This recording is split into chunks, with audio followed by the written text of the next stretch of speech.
Hello बच्चों, welcome back to my channel. आज हम डिस्कस करेंगे काइंड्स ऑफ अकाउंटिंग प्रिंसिपल। इससे पहले अकाउंटिंग प्रिंसिपल्स के ऊपर पहले से वीडियो अपलोडेड है जिसे नए व्यूअर्स मेरे चैनल पर जाकर देख सकते हैं। तो आइए शुरू करते हैं आज का एक इम्पॉर्टेंट टॉपिक जो बहुत ही बेसिक टॉपिक है, जो काइंड्स ऑफ अकाउंटिंग प्रिंसिपल्स। तो काइंड्स ऑफ अकाउंटिंग प्रिंसिपल्स की बात करते हैं तो काइंड्स दो तरीके के होते हैं। एक होता है अकाउंटिंग कंसेप्ट्स और अकाउंटिंग कंसेप्ट्स और एजम्पशन, और दूसरा होता है अकाउंटिंग कन्वेंशंस। इसको मैंने एक फ्लो चार्ट के में दिखाया है जिससे आपको ये आसानी से याद हो सके और इसको आप जो है यूज भी कर सकते हैं ड्यूरिंग द एग्जाम। ठीक है, अकाउंटिंग कंसेप्ट्स और एजम्पशन, और दूसरा क्या होता है अकाउंटिंग कन्वेंशन। तो आइए जानते हैं अकाउंटिंग कंसेप्ट्स और एजम्पशन के बारे में। तो अकाउंटिंग कंसेप्ट्स और एजम्पशंस की बात करते हैं। In order to make accounting language convey the same meaning to all people and to make it more meaningful, most of the accountants have agreed on a number of concepts provide a foundation for accounting process। ठीक है, यहाँ तक समझ में आया आपको? Accounting language का same meaning convey करने के लिए अकाउंटिंग लैंग्वेज या अकाउंट फाइनेंशियल स्टेटमेंट से जो रिजल्ट हैं वो क्या हो, मीनिंगफुल हो और सभी के लिए क्या हो, अंडरस्टैंडेबल हो। ठीक है, सभी उसको आसानी से समझ सके, इसीलिए अकाउंटेंट्स ने मिलकर कई सारे कॉन्सेप्ट्स को बनाए जो एक क्या देते हैं, बेस देते हैं अकाउंटिंग को करने के लिए। ठीक है, फाइनेंशियल स्टेटमेंट्स को बनाने के लिए वो क्या देते हैं, बेस देते हैं। उनको इग्नोर करके कोई भी जो है बिजनेस एंटिटी उन ट्रांजैक्शन को रिकॉर्ड नहीं कर सकता। यानी while रिकॉर्डिंग द ट्रांजैक्शन उन सारी फर्म्स को, उन कॉन्सेप्ट्स को क्या करना है, कंसिडर करना ही करना है। ठीक है, तभी तो वो क्या रहेंगे, मीनिंगफुल रहेंगे, अंडरस्टैंडेबल रहेंगे। क्योंकि अगर अलग अलग फर्म अलग अलग तरीके से बनाएगी तो यूजर्स के लिए क्या होगी, डिफिकल्टी होगी उनको समझने में, क्योंकि हर का बेस फिर अलग अलग होगा। तो और इससे ना ही कोई कंपैरिजन वगैरह हो सकता है। तो इसीलिए क्या किया गया, एक बेस फाउंडेशन दिया गया, बेस दिया गया, फाउंडेशन दिया गया कॉन्सेप्ट्स के फॉर्म में, जिसको फॉलो करते हुए ही कोई भी अकाउंटिंग स्टेटमेंट्स प्रिपेयर किए जाएंगे। ठीक है, These concepts guide how transaction should be recorded and reported। ठीक है, ये जो कॉन्सेप्ट्स है वो गाइड करते हैं कैसे ट्रांजैक्शन को रिकॉर्ड करना है, कैसे उसको रिपोर्ट करना है या कैसे उससे रिजल्ट निकलना है। ये सब वो कॉन्सेप्ट्स हमको बताते हैं जिससे यूनिफॉर्मिटी रहे और उनमें एक मीनिंगफुल रिजल्ट सामने आ सके, मीनिंगफुल हो सके। किसके लिए, यूजर्स के लिए, जो उसके यूजर्स हैं उनके लिए वो मीनिंगफुल हो सके। तो इसीलिए जो है अकाउंटिंग कॉन्सेप्ट्स का कॉन्सेप्ट सामने आया।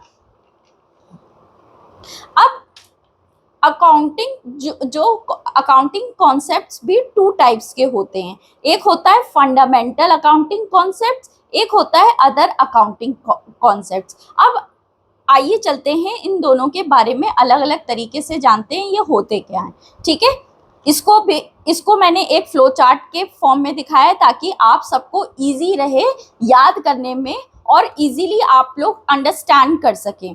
ठीक है, अब दो टाइप्स मैंने बताए, फंडामेंटल अकाउंटिंग कंसेप्ट्स और अदर अकाउंटिंग कंसेप्ट्स। अब पहले जो बात करेंगे वो हम किसकी करेंगे, फंडामेंटल अकाउंटिंग कंसेप्ट्स की बात करने जा रहे हैं। तो फंडामेंटल अकाउंटिंग कंसेप्ट्स की बात करते हैं तो फंडामेंटल जो अकाउंटिंग कंसेप्ट्स होते हैं वो तीन टाइप के होते हैं, तीन होते हैं। पहला क्या है, गोइंग कंसर्न कंसेप्ट, दूसरा है कंसिस्टेंसी कंसेप्ट और तीसरा है अक्रूवल कंसेप्ट। ठीक है, ये तीन क्या है, फंडामेंटल कंसेप्ट्स हैं। ठीक है, अब नेक्स्ट हम बात करते हैं अदर अकाउंटिंग कंसेप्ट्स की। अब मैंने बताया अकाउंटिंग कंसेप्ट्स दो टाइप के होते हैं, फिर से रिवाइज कर लेते हैं। अकाउंटिंग कंसेप्ट दो टाइप्स के होते हैं, एक होता है fundamental accounting principle fundamental accounting concept और दूसरा होता है अदर अकाउंटिंग कंसेप्ट। फंडामेंटल में मैंने आपको तीन बताए, कौन कौन से तीन बताए? Going concern concept, consistency concept, accrual concept. अब हम बात करने जा रहे हैं अदर अकाउंटिंग कंसेप्ट्स की। अदर अकाउंटिंग कंसेप्ट्स में आ जाता है आपका business entity concept, money measurement concept, accounting period concept, cost concept, और कॉस्ट कॉन्सेप्ट को क्या बोला जाता है? Historical cost concept. नेक्स्ट होता है मैचिंग कॉन्सेप्ट और लास्ट होता है डुअल एस्पेक्ट कॉन्सेप्ट। ठीक है, अब आइए जानते हैं इनमें एक एक के बारे में हम डिस्कस करेंगे। ठीक है, तो आज हम डिस्कस करेंगे fundamental concept, fundamental accounting concept में से गोइंग कंसर्न कंसेप्ट के बारे में। ठीक है, तो गोइंग कंसर्न कंसेप्ट क्या कहता है? गोइंग कंसर्न कंसेप्ट ये कहता है कि as per this concept it is assumed that, अब ऐसे ही पहले समझ लीजिए इन जनरल, इसको रीड आउट करने से पहले ही हम बता दे रहे, गोइंग कंसर्न कंसेप्ट, अब नाम से ही थोड़ा सा हल्का समझ में आ रहा है, गोइंग कंसर्न। ठीक है, जो हमेशा चलता रहेगा। ठीक है, हमेशा चलता रहेगा। अब क्या चलता रहेगा, अब इसके बारे में आइए जानते हैं। As per this concept it is assumed that the business will continue to exist for a long period in future. ठीक है, आप ये माना जाता है कि जो भी बिजनेस हम कंटिन्यू कर रहे हैं वो एग्जिस्टेंस में रहेगा लॉन्ग पीरियड तक। आप कोई भी बिजनेस इसलिए नहीं शुरू करते हो कि आज मैंने बिजनेस शुरू किया 2 साल बाद बंद कर दूंगा, ऐसा तो नहीं होता है ना। आप बिजनेस शुरू जब भी स्टार्ट करते हो तो ये सोच के नहीं करते हो, आप ये सोच के करते हो कि ये जो मैंने काम स्टार्ट किया है मैं इतना इसको प्रोग्रेस करूंगा ताकि इससे मैं ज़्यादा से ज़्यादा अर्न कर सकूं, आने वाली जनरेशन भी मेरी इसी बिजनेस में रहे। यही सोचते हो कि ये सोच के करता है कि आज मैंने बिजनेस शुरू किया है 10 साल बाद मैं बंद कर दूंगा, ऐसा तो नहीं होता है। आप देखते हैं आप देखते हैं कि कितने सालों पुराने बिजनेस है, किसी किसी शॉप्स पे आप जाते होंगे तो वो बहुत पहले से शॉप्स चलती आ रही हैं, काफ़ी फेमस शॉप्स होंगी जो काफ़ी टाइम पुरानी है और वो अभी तक चलती आ रही हैं। 90s में शुरू हुई है लेकिन अभी भी वो हैं। ठीक है, तो यानी कि उन्होंने जब बिजनेस शुरू किया होगा तो इसलिए नहीं शुरू किया होगा कि आज हम बिजनेस शुरू करते हैं कल खत्म कर देंगे। उन्होंने भी बिजनेस इसीलिए शुरू किया होगा कि लॉन्ग टाइम तक हम बिजनेस को क्या करेंगे, कंटिन्यू करेंगे। ठीक है, अब the transactions are recorded in the books of the business on the assumption that it is a continuing enterprise. और ट्रांजैक्शन भी आप इसीलिए रिकॉर्ड करते हो, ये अज्यूम करते हुए कि एंटरप्राइज हमेशा कंटिन्यू रहेगी। ये नहीं सोच के करते हो कि हमें बिजनेस बंद करना पड़ेगा इसलिए हम रिकॉर्डिंग कर रहे हैं। ठीक है, आप रिकॉर्डिंग जब भी जो कर रहे हो, जो भी अकाउंटिंग कर रहे हो, ये सोच के करते हो कि वो एंटरप्राइज लॉन्ग टाइम तक चलती रहेगी। ठीक है, it is also because of this concept that outside parties enter into long-term contracts with the enterprise, give loans and purchase shares of the enterprise. अब इसी कॉन्सेप्ट के बेसिस पे जो आउटसाइडर पार्टीज होती हैं, मैंने आपको जब हमने कल डिस्कस किया था तो मैंने आपको जब बताया था अकाउंटिंग प्रिंसिपल की एक क्लास ली थी तो उसमें अकाउंटिंग प्रिंसिपल क्या होते हैं इसके बारे में जब हम बात कर रहे थे तो हमने यही डिस्कस किया था कि पहले का जो दौर था उसमें केवल प्रोपराइटर को ही बिजनेस में इंटरेस्ट होता था, आउटसाइडर पार्टी को नहीं होता था। क्यों नहीं होता था? क्योंकि आउटसाइडर पार्टी का कोई इन्वॉल्वमेंट ही नहीं था। लेकिन जैसे ही दौर चेंज हुआ, डेवलपमेंट हुए, तो आज केवल बिजनेस में केवल बिजनेसमैन ही पैसा नहीं लगाता है, और भी जो अदर पार्टीज हैं वो भी पैसा लगाती हैं। जैसे कौन कौन लगाता है? जैसे आपके बैंक हैं, फाइनेंशियल इंस्टीट्यूशंस हैं, ठीक है, वो और जो इन्वेस्टर हैं वो भी पैसा लगाते हैं, ठीक है, कोई भी कॉन्ट्रैक्ट करते हैं, ठीक। तो ये आउटसाइडर पार्टी है, तो आउटसाइडर पार्टी आपके साथ कॉन्ट्रैक्ट कब करेंगी? इसीलिए करेंगे जब ही करेंगी कि जब ये मान के चलेंगी कि ये एंटरप्राइज लॉन्ग टर्म तक चलेगी, ठीक है। वो पैसा भी बैंक वाले लोन इसीलिए लेते हैं कि हम बैंक से लोन लिया, बिजनेस स्टार्ट किया, इस्टेब्लिश किया, और इसलिए किया ताकि वो लॉन्ग टाइम तक चलता रहे, ठीक है। कोई इसलिए नहीं करता है क्योंकि अब ये तो होगा, जो लोन का अमाउंट होगा वो भी बहुत हैवी अमाउंट का होगा, और लोन पे क्या जाता है? इंटरेस्ट जाता है, ठीक है। तो अगर बैंक वाले ये देखेंगे ना कि जो बिजनेस है वो लॉन्ग टाइम तक चले, क्योंकि लॉन्ग टाइम तक चलेगा यानी प्रॉफिट हो रहा है, बिजनेस अच्छा अर्न कर रहा है, जब अच्छा अर्न करेगा तो उसका इंटरेस्ट भी वसूल हो पाएगा, ठीक है। तो इसीलिए सभी पार्टीज जो बिजनेस में इंटरेस्ट दिखाती हैं वो उसी बेसिस पे दिखाती हैं कि वो बिजनेस लॉन्ग टाइम तक चलेगा, ठीक है। तो कोई गोइंग कंसर्न कंसेप्ट यही बताता है कि कोई भी बिजनेस जो कि हम शुरू करने जा रहे हैं वो एक लॉन्ग टाइम तक चलेगा, बस यही मेन मतलब है, ठीक है। अब इसीलिए क्या करते हो, जो आउटसाइडर पार्टी होती हैं वो कॉन्ट्रैक्ट्स करती हैं, 10 साल का कॉन्ट्रैक्ट होता है, 20 साल का कॉन्ट्रैक्ट होता है, कॉन्ट्रैक्ट बेसिस पे भी काम होता है, ठीक है। और जो आपके जो लोन्स देती हैं बैंक, और जो आपके कंपनी के शेयर्स वगैरह होते हैं, डिबेंचर वगैरह होते हैं, वो भी लोग क्यों खरीदते हैं? ताकि ये मान के चलते हैं ये एंटरप्राइज लॉन्ग टाइम तक रन करेगी। अब हम इसका एक एग्जाम्पल लेते हैं। इसका एग्जाम्पल हम लेते हैं कि जैसे अगर कोई भी एंटरप्राइज है, ठीक है, कोई भी बिजनेस है, उसने मशीनरी परचेज की, कितने की? 1 लाख रुपए की। सपोज 1 लाख रुपए की मशीन परचेज की। अब ये मशीन पे जो खर्चा हो गया, एक तो फिक्स एसेट्स आ गई, ठीक है, लेकिन इस पे क्या हो गया? खर्चा हो गया, कितने का? 1 लाख रुपए का। इसी कारण से, इसी कॉन्सेप्ट के अकॉर्डिंग क्या करते हो आप? 1 लाख को एक्सपेंस में नहीं दिखाते हो, ठीक है। इसको ये अब मान लो इसकी वारंटी है कि ये 10 साल तक मशीन चल जाएगी, ठीक है। जो भी मशीन आप जैसे नॉर्मल अपने गुड्स भी खरीदते हो, जैसे अपने घर पे जैसे फ्रिज वगैरह भी खरीदते हो, तो उसमें दिया रहता है ना 10 इयर्स वारंटी, ठीक है, 20 इयर्स वारंटी। तो ऐसे ही मशीनरी परचेज की, उसकी भी एक वारंटी हुई। अब 1 लाख को एक साथ आप खर्चे में नहीं दिखाते हो, ठीक है। आप क्या करते हो? 1 लाख को स्प्रेड कर देते हो, कितने में? 10 इयर्स में क्या कर दोगे? स्प्रेड कर दोगे, स्प्रेड इन 10 ईयर्स, 10 ईयर्स में स्प्रेड कर दोगे। मतलब कि अब 1 लाख डिवाइड बाय 10, ठीक है। तो हर साल आप 10-10 हजार रुपए किसमें से डिडक्ट करोगे? पीएल अकाउंट में शो करोगे, ठीक है, एज अ एक्सपेंस, ठीक है। आप क्या करते हो? शो करते हो। कैसे करते हो? या तो डेप्रिशिएशन लगा के, इस तरीके से शो करते हो कि नहीं करते हो?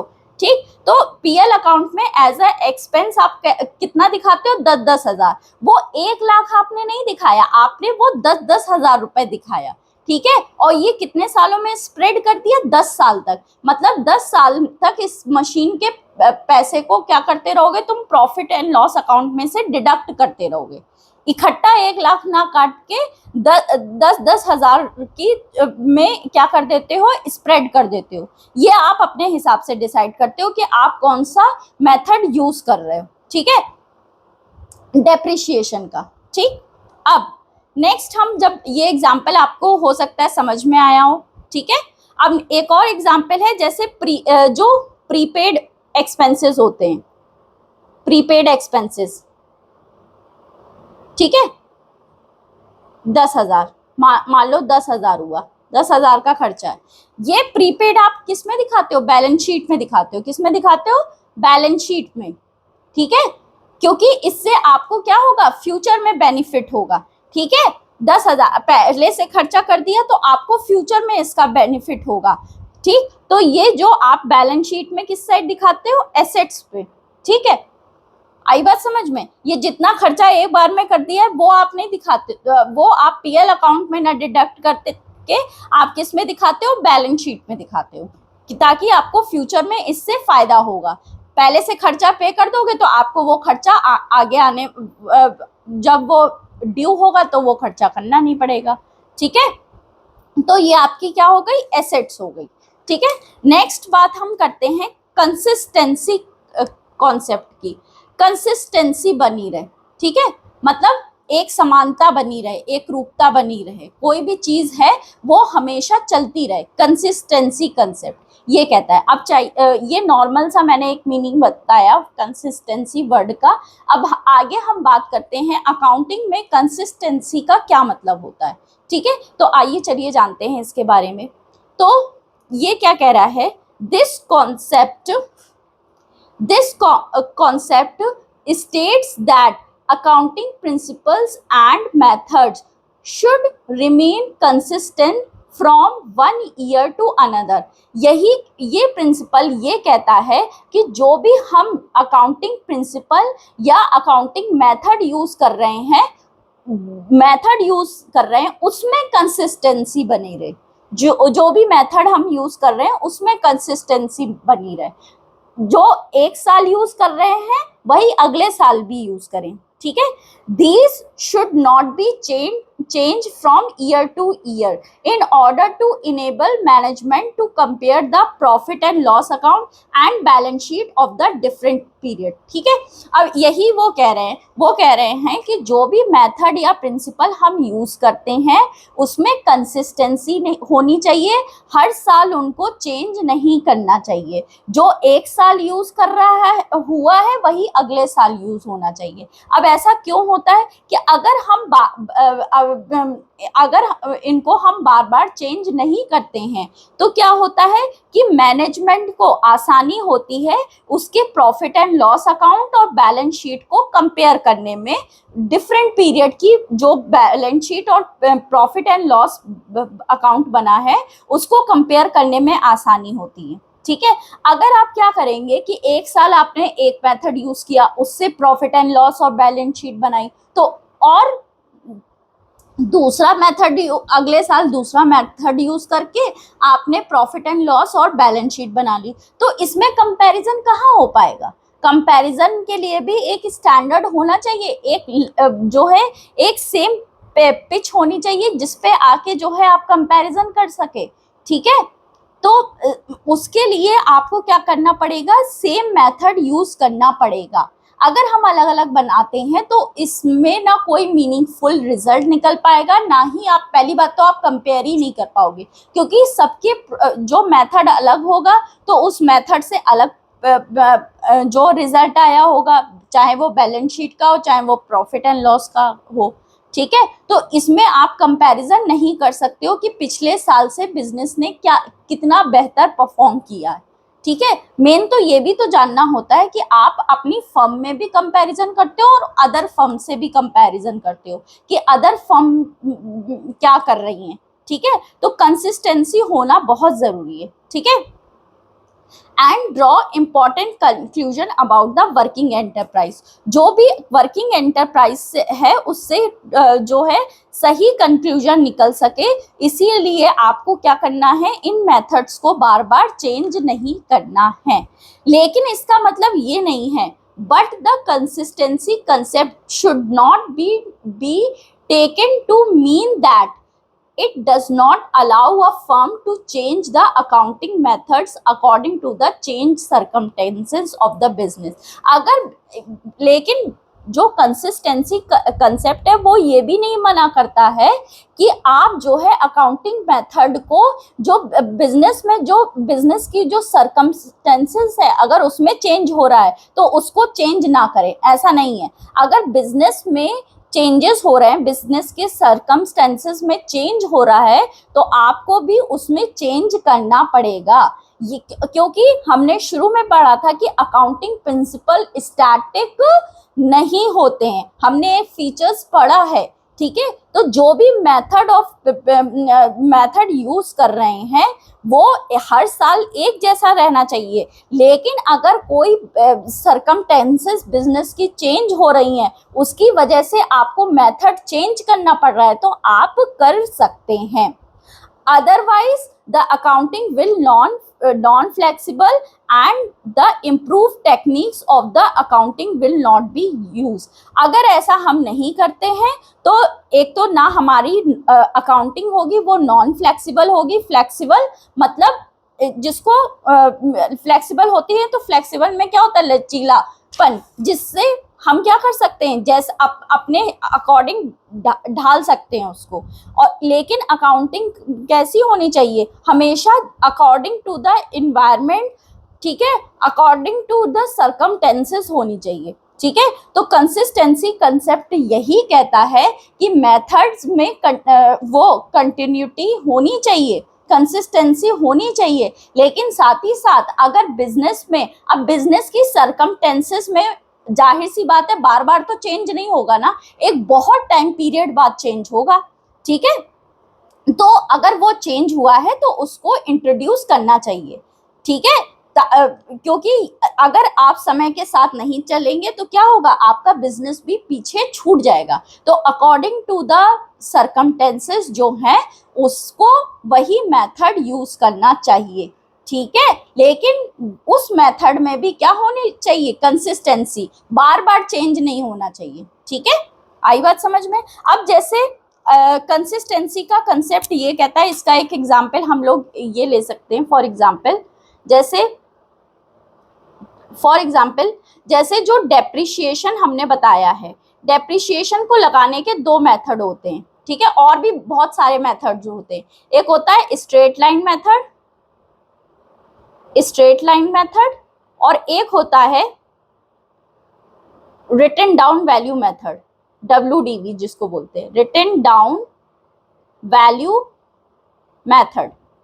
ये होते हैं दोनों, WDV इसको बोलते हैं और इसको बोलते हैं SLM, ठीक है।